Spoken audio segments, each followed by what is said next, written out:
You are listening to the Horse Radio Network, part of the Equine Network family. What a beautiful day for horses in the morning. You are listening to the #1 horse podcast in the world. Here is your entertaining look at the horse world and the people in it.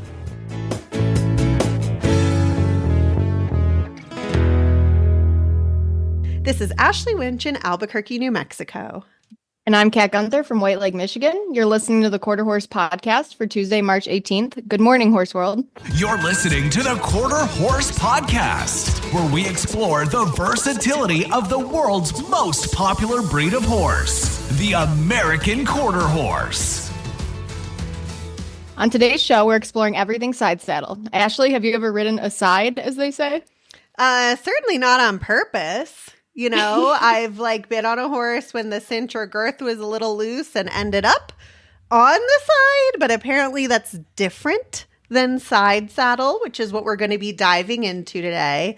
And I'm so excited.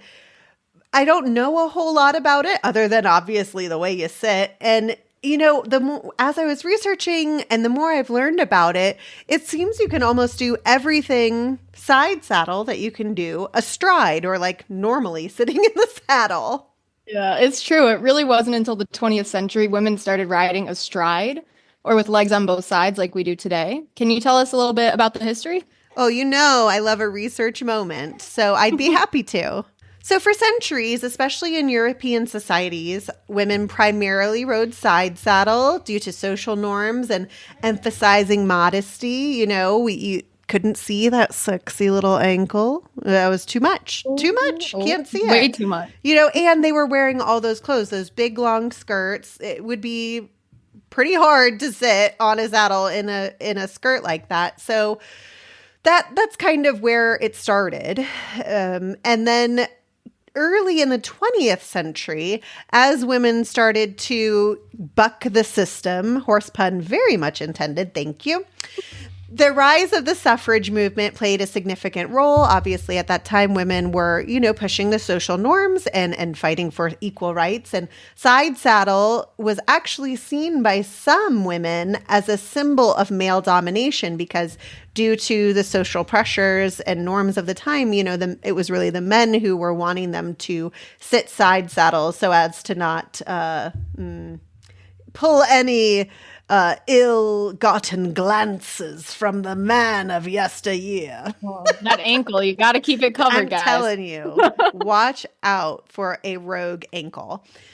And then after the suffragettes, you know, there was more practical clothing such as split skirts and breeches, which made for riding to be more feasible.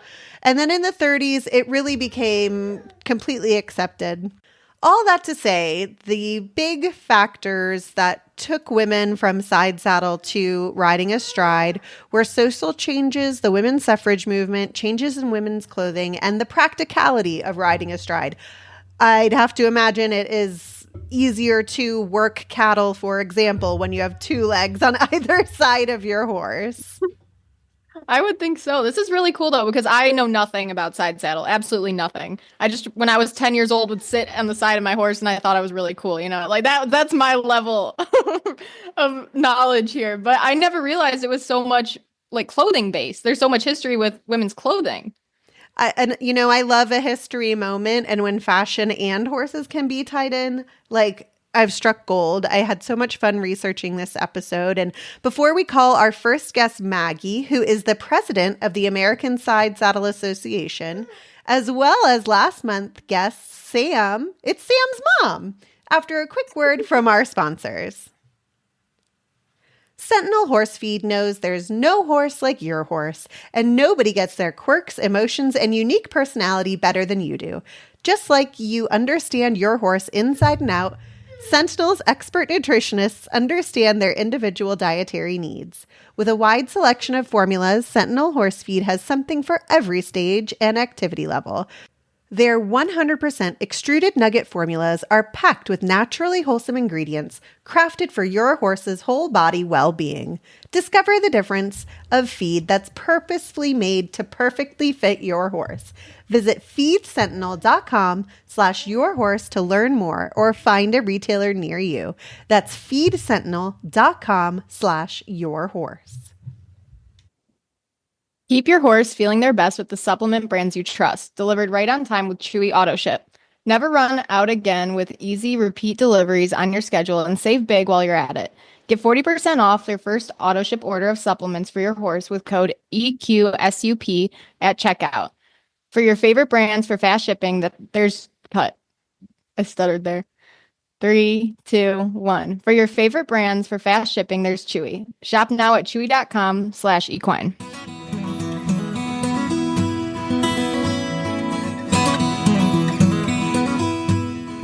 So Maggie, what sparked your personal interest in side saddle riding? Like, how did you get involved with this? Oh my, that was a very long time ago. I was in my teens and it was a very, very long time ago. I had a form of juvenile rheumatoid arthritis. And my hips and knees, it was very painful for me to straddle a horse, but for being a kid, I did it anyway. Right. And my mom had read an article in one of the horsemanship magazines of the day. This would have been early 80s. That said sometimes side saddle can help people that have problems with their hips and knees. All right.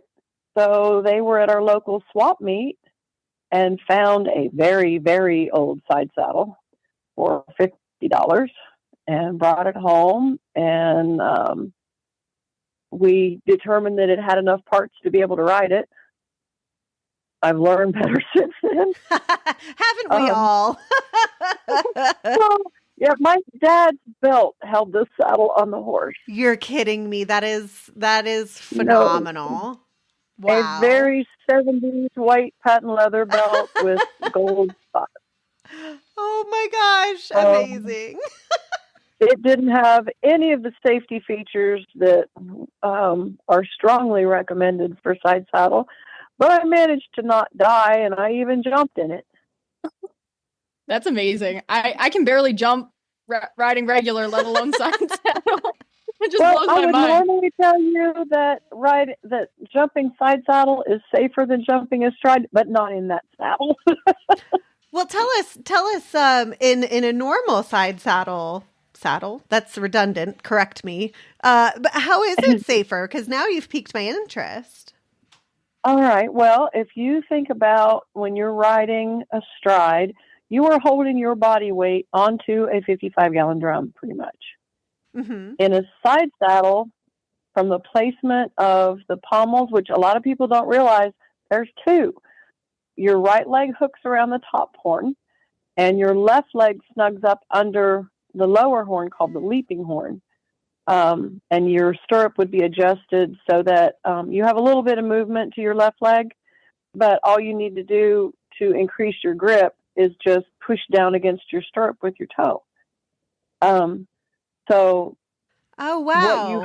What you have to grip on a side saddle is closer to like opening the mayonnaise jar. Right. It's more of a torque kind of. Yeah, it's much more leverage than strength or even balance. Everyone says, oh, you must have fantastic balance to be able to ride side saddle. Well, if the saddle fits the horse correctly and it fits you correctly, you basically just sit there and smile and wave. Wow. I had no idea. When I teach clinics, generally you'll get about a 45 to 50 minute semi-private lesson, depending on the crowd that day. And in that 45 to 50 minutes, you will, from your very first time in a side saddle on your horse, riding one of my saddles, you will walk, trot, and canter. So how much time does it take to get used to that feeling of riding side saddle? I don't know if that's a Silly question, but I don't know, because I suppose thinking about it, I have a hard time adjusting to riding a stride now. So much more comfortable for me, and Sure. it's so much more natural for me. But most of our first-time clinic riders catch on. We'll have a little bit of tweaking to adjust the fit of the saddle to them, because unlike in an astride saddle where you, with one leg on each side, you're probably in the middle of it. In a side saddle, that top horn has to be padded to fit you. Otherwise, you twist in the saddle, and the more you twist, the more you're going to pull your saddle to the left, and the more you're going to feel like you're sliding off. So there's a couple of minutes of adjusting the fit of the saddle to the rider. After that, it's just keeping everybody busy for the next 45 minutes, because the riders really figure it out pretty quick. And the horses, they figure it out faster than the riders do. So quite often by the end of 45 minutes, we're like, well, you want to see if you can figure out how to side pass? And the horse is like, lady, I got this. Okay. I love that. I am a astride rider. And like the first thing I'm thinking of, especially being your weight is mostly on one side of the horse. So tell me about like leads, or I'm just thinking of differences in the ride. Like, when I'm asking my horse for the left lead, I'm using my right outside leg, and I'm, moving my hip. Tell me some of the differences in that, in the technicality, I guess. Do you even have to ask for other leads? Like, I don't know. Educate us, Maggie. Well, okay. You should not be sitting with more weight on one side of the horse than the other. Your hips should be centered and square over the horse's spine, just like normal. The only difference is the weight of your right leg from the knee down. Everyone thinks that we're tearing up our horses' backs because we're not sitting balanced. Before I got too old, I was an endurance rider, and I did it side saddle. How many miles have you logged side saddle in like one competition? I did a lot of 50s. What? I attempted a 2-day 100, but it was practically in my own backyard, and I couldn't get time off work the night before. I worked night shift. So I got off work at 6 o'clock in the morning, drove like crazy to camp, saddled my horse, and run 50 miles. That is incredible, Maggie. It was incredibly stupid. So I was at about, 80 miles. I was on day 2, and a little over halfway through that day, and my horse is like, I don't want to do this. And I'm like, yeah, dude, I'm good. And we found a shade tree and waited for somebody to come and get us. But yeah, so if you know anything about endurance, you know that the horse's condition comes before any kind of considerations on time or where you finished. So I would come across the finish line with daylight under my girth. My saddle fit my horse that well and was that well balanced. Wow. That's fascinating. So saying that, to cue your horse, okay, let's say you're going to cue your horse with your right leg. You've got to shift your weight into your right seat bone to do it, right? Mm-hmm. So you're going to practice at home with a cane, not a whip. You want something stiffer. You want something you can push your horse with, even like, a broomstick. You want to be able to shove your horse with it as if it were your leg. So you're going to shift your weight into your right seat bone and use your imaginary right leg and press with that stick to cue the horse until they learn not to wait for the stick. And they feel the hip and yes, because they can feel, if they can feel a fly land on them, They know when Certainly. you're asking them for something and they're just ignoring you. Certainly. Not me sitting here. I'm literally like shifting my weight in my hips, trying to imagine like how I would. Yeah, and if your horse is pretty well versed in leg aids before you start riding side saddle, ask for something with your left leg first, and then ask for the opposite with the other side. And they're like, "Oh, we just did this direction, so I bet she's going to ask me for the other direction." Gotcha. And eventually they figure out what you're asking them. And it usually takes like 10, 15 minutes. I mean, they catch on way faster than you knew how you asked them to do it. But historically, a lady's horse would not trot. They would go straight from a walk to a canter because it was more comfortable for the lady. And here I thought you were going to say, you know, the lady had too many jiggly parts and the men couldn't keep their eyes away, and that's why.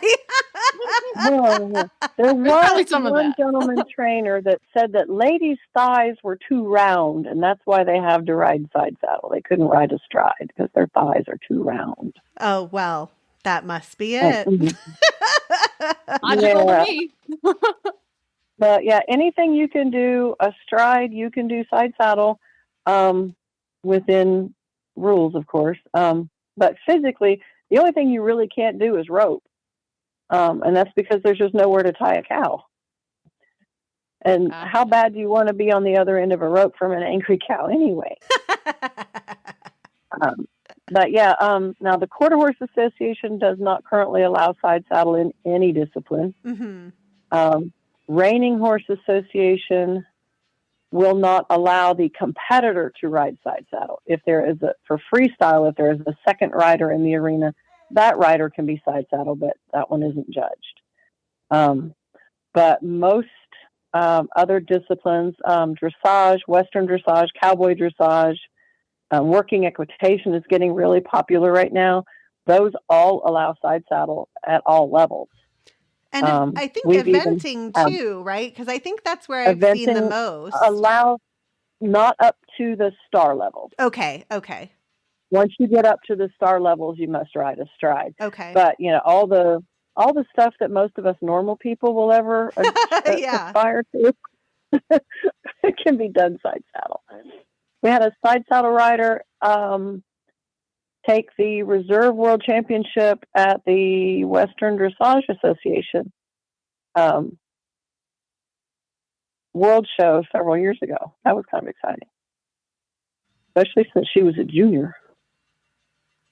That is very cool. So tell us, I know, correct me if I'm wrong, you're not currently riding a quarter horse, but you've seen plenty, being the president of the American Side Saddle Association. And, you know, we are the Quarter Horse podcast. So what do you think makes the quarter horse so well suited for side saddle riding, in your opinion? They have a good mind. And depending on breeding, some of them are physically put together like the old style thoroughbreds, which is what our 100-year-old side saddles were built for. So it's a little easier to find a side saddle to fit, like, say, your appendix bred quarter horse. Then the current fad is to put side saddles on gypsies and Friesians and warm bloods, and you know those are wonderful horses, but it is really hard to find a saddle to fit them. Sure. Especially when most of the available side saddles in the world are over 100 years old. So the more appendix type quarter horses are really well suited to take one of these old side saddles. Now the more old type bulldog, you know, broad built, some of our newer Western side saddles fit them really well, and they are great for trail rides and parades and, you know, all the fun stuff that you can do. You can show at local events. Most local shows will allow side saddle. The key is don't ask, just go. Love it. And if they have a rule book, make sure you've got a copy of it in your pocket that doesn't outlaw side saddle. we had a lovely quarter horse. We lost her about a year ago.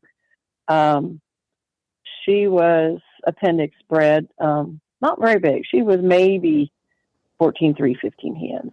Her name was Easy Ally, and just the sweetest little horse. She was 27 when she came to us. She had run away from the neighbors one too many times, and I said, does she just want to live here? And they said, oh, that would be wonderful.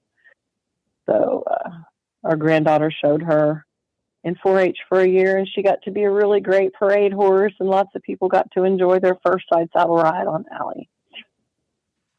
Oh, we love that. We love to hear that. But we do ask every guest the same last question. Do you have a funny story of when you were showing, or just what's like one of your favorite moments with any horse in your past? Oh, Lord. I know. It's the hard question. That's why we It's save a it hard for last. question. Oh, well, this one got me the American Side Saddle Association has a really unique awards program.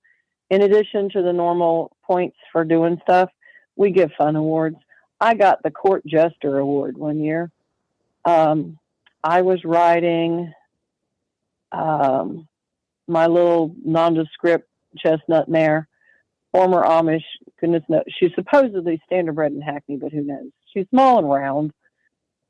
And I had my new Crest Ridge side saddle on her. It has a really cushy suede seat. And I was wearing my brand new Buck Wild breeches with the silicone seat. I was halfway on. I couldn't get the rest of the way on. I couldn't get down. I couldn't get up. I couldn't get in the saddle. I couldn't get out of the saddle. I'm here sitting kind of spraddled across my horse's rump with the seat of my pants stuck to my saddle. Oh. I had one person pulling from one side, somebody shoving from the other side, and my best friend, whose job it is to take care of me and not make me look stupid in public, was holding my horse's head and had completely lost it.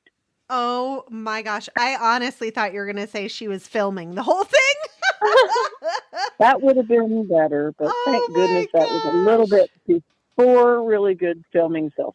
Oh my gosh. But yeah, that was a fun day. And I'm in what was I wearing that day? Like a full Renaissance fair dress on top of all of this. So, nobody can quite figure out what's going on because all they see is this huge dress spread out over the horse, and underneath I'm stuck. After that, I learned don't wear the really sticky breeches with the really sticky seat. Oh my gosh, no kidding. Well, lesson learned. Yeah, of course, those breeches also were trouble getting in and out of the truck. So, yeah, right? You're just stuck to everything. Yep, I'm not coming off of anything I'm sitting on. Well, Maggie, no matter what it is, I'm stuck. If people want to learn more about the American Side Saddle Association, where should they go to find out more? Our website, AmericanSideSaddleAssociation.com. We have regional clubs all over the U.S., instructors all over the U.S., plus I travel to teach clinics. So if somebody wants a clinic in their area and they don't see one scheduled, get a hold of me and we'll see what we can come up with. Fantastic. Well, thanks again, Maggie. I hope you have a wonderful day, and thanks for joining us on the Quarter Horse Podcast. Thank you for having me. You have a good day, too.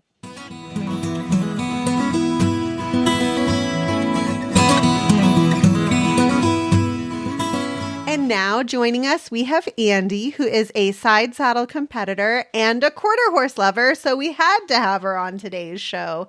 Andee, tell us the story about how you and your quarter horse found each other. So she came to us when she was a yearling. My parents got her trading some different things. My dad, who is not a horse person, for some reason traded some things and got her. I don't know why he thought he needed a horse, but I'm really glad he thought he needed her. She did not ever turn out to be his horse. She's really small. She's only about 14.2, so she would never have been a good horse for him. She's really probably too small for me, but was more of a horse for me than for him. So I got her. She came to us when I was 10, and she is 24 now, which is hard to believe. Oh my gosh, So we've been that's together so sweet. a long time. Yeah, she's my girl.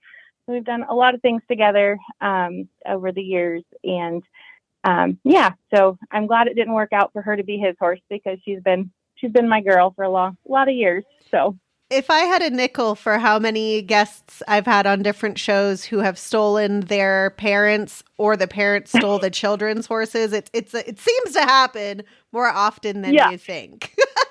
yeah, no, I'm glad, because he's not a horse person, so I don't know what he was thinking, but it worked out well for me, so it's good. There you go. Andee, Yep. did you start side saddle riding out the gate, or is that something you got into later? And if later, how did that all work for you? No, I didn't start out the gate. I grew up riding. My mom always said I would ride anything with fur, and she wasn't wrong. I would ride any chance that I could get to ride any horse. It didn't matter what kind of horse, what style of riding. If you would give me a chance to ride, I would ride it, whether it was crazy or not. But throughout 4-H, I met a friend of mine, Hannah, and she rode side saddle with Maggie, and we grew up in 4-H together, and I predominantly just rode Western. I would try English here or there, and she kept hounding me, you need to come ride side saddle. It's a lot of fun. You're going to love it. You need to do it. And so here or there, towards the end of high school, I tried it. She threw me on her pony, and I tried it, and I was like, this is kind of fun. I could do it.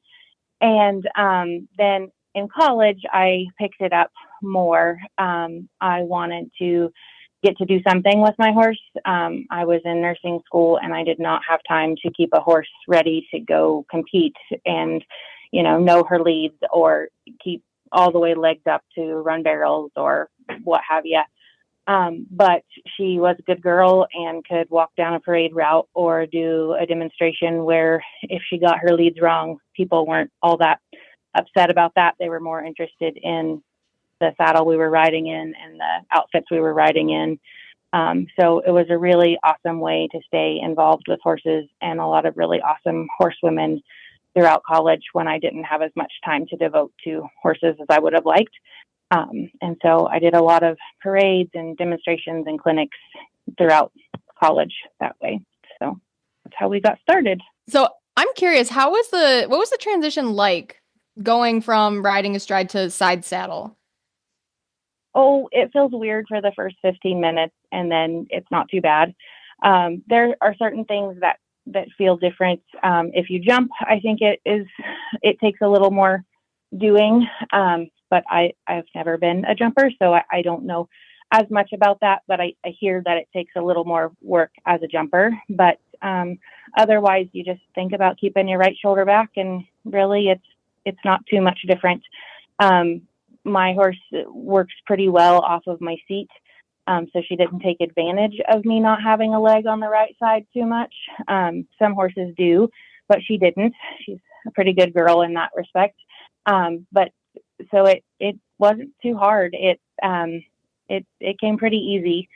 And I think some of that is just being a confident rider to begin with. But even if you're not, it's a really secure seat. As long as your saddle fits, you're not going anywhere. You're up there and solid. And so you can pretty well go pretty quick. And people, I think, are way more intimidated than they need to be, because I think we have this idea in our head that you're sitting sideways because the name's side saddle, but you're not. Your hips are in the exact same spot. Your spine is lined up. From the back, you should not look any different. You should be totally in line, your hips on either side of their backbone, and your spine lined up with their spine. And from the back, you shouldn't really be able to tell that a side saddle rider is riding a side. And so really, except for that right leg, everything else is the same. So it goes pretty quick to change over. And what was it like getting your mare used to that and getting her used to those cues? That part took a little bit longer for doing more technical things, just basic walk, trot, canter, and turns. That was pretty easy. But switching over to using just your seat without having that leg can take a little bit. But using a little bit of a lunge whip or a crop to just get her used to working off of just my right feet. It didn't take too long for her to figure that out. Some horses don't figure it out or take advantage of not having that leg there. So some riders will carry a side saddle cane, but I didn't have to. So it didn't take too long. But then again, we've not competed at like super high level. We're not doing like dressage or things like that. So we didn't have to have those very refined cues. So we do a lot of demos and trails and those sorts of things that don't require super high level things that way. So that has made it a little questions that you remember getting from folks when they see you, up on a side saddle. I mean, I have to imagine, especially young people who don't know maybe, the history of horseback riding. They're like, what are you doing up there? Have you ever gotten any like crazy questions while you were doing a demo? Yeah, most of the time folks don't feel like it's a secure seat. They think you're going to fall off because they think you're just sitting up there sideways. I think most of us that have ridden for any length of time in a Western or English saddle have sat up there and just kind of kicked our leg over on the side across the horse's neck to stretch. Totally. And I think they think that's what you're doing. But once you look at the leaping horn and the upright horn, then it's easy to see how it's a secure seat. When you flex your calf over, you're pretty well locked into place. And so that's one of the most popular questions. And then also the other thing I've gotten asked is, does this hurt your horse's back? But the way side saddles are balanced, they make up for the weight difference of the bottom part of your right leg, because that's the only weight that's not symmetrical in how you're sitting. And so they're made with that in mind. So it's not, tweaking your horse's back, and you're very secure. Those are the two most common questions. And then there's always naysayers that are like, you shouldn't be doing that, or you'll never stay in that, especially moving to Montana. When I was in Ohio, I think people were a little more like interested. Out here. Culture runs deep, and we like to give up the way we've done it for a long time, moving cows. And so people aren't always as open to it. But they have seen me ride in the mountains, and I've won a lot of people over by doing that. And sometimes they just have to see it in action and before they realize that it works. So with that, what advice would you give to someone who is interested in trying riding aside? I think just go for it. Find somebody that has a docile horse that you can trust, or that has been trustworthy in a good fitting side saddle, and just give it a try. You'll never know till you try, but it is a lot of fun. And there's a lot of fun things you can do with it. It opens up a whole new world for me that I would have never known about otherwise. It let me stay involved with horses in a time during my life in nursing school that was so busy, and it kept me sane. It was, my outlet. And I've met amazing people all over the country through side saddle, and it's totally worth it to just give it a try. And you'll never know unless you try. So just jump on and try it. Certainly don't just like go grab a antique side saddle and think that it's going to be safe. Make sure that the side saddle fits your horse and is safe. Because some of them, the leather might not be great or the tree might be great, but finding somebody that's reputable to help you. We have lots of instructors that can help, or clinics that can help, but just give it a try because it's really fun. So what is your most memorable experience or moment related to riding side saddle? Oh goodness. There's a lot. And then some of them are memorable, but I'm not sure I want to tell on myself. Let's see. Or on my good little horse. Probably one of the most fun. I have to tell on my horse. She was a good girl in most of her days, but she does not always like a rear cinch. That's one of her downfalls. And in side saddle, you have what's called a balance strap. So it goes from the on side of your saddle on the front to the off side of your saddle on the back to kind of balance your saddle. So it is more in the rear position on her belly. And it was one of the first times she had it. She had one on before, but for whatever reason that day, she was not particularly interested in having that strap on. And we were getting ready for a parade. I was in a fuchsia pink habit I think Maggie had sewn it. It was a historically correct habit from, I think, the late 1800s. And I had a very cute little pink hat. And it was very cute and I really liked it. But here we go, get ready for the parade. And she takes off bucking across the field as I'm wearing this very cute little outfit. And there's an older gentleman, I don't know, maybe in his 70s or 80s. And I'm trying to get her to settle down. And he's yelling, "Ride him, girl, ride him," as I'm trying to get her to settle down. So that was a fun one. I did not come off somehow. And she did decide to settle down and be a good girl the rest of the parade. But that one was memorable. One of the other really cool ones, my husband and I have ridden quite a bit in the Bob Marshall Wilderness out here in Montana. He worked for several outfitters, as did I. And so we've spent quite a bit of time in the wilderness areas. And so getting to ride up, they call it the Chinese Wall, but it's an outcropping of the Continental Divide. So getting to ride in my side saddle up there and be, kind of at the crown of the continent on my horse up there was a pretty surreal moment as well. Kind of different ends of the spectrum with my horse, but both really memorable moments. That sounds amazing. And we ask every guest our final question here. Tell us a quirk or a funny story about your quarter horse. Oh, she has lots of quirks over the last 24 years. There's a lot of them. She loves to have her ears scratched.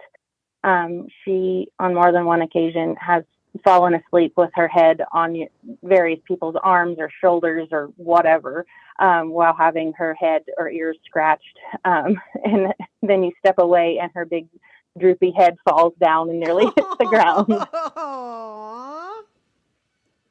Registered name is Loon Fudge Fantasy, but when we got her, we had quite a few horses and she was the baby. And so she never really got a name. She's just the baby. So it's been shortened to Baby. And that certainly fits her personality over the years. It's been fun. Oh, I love that. Well, thank you so much for joining us today, Andee. It's been a pleasure. Thanks. I'm glad to be here. Thanks so much for tuning in to the Quarter Horse Podcast on Horses in the Morning on Horse Radio Network. Be sure to like, subscribe, and tell your friends all about the world's favorite breed of horse.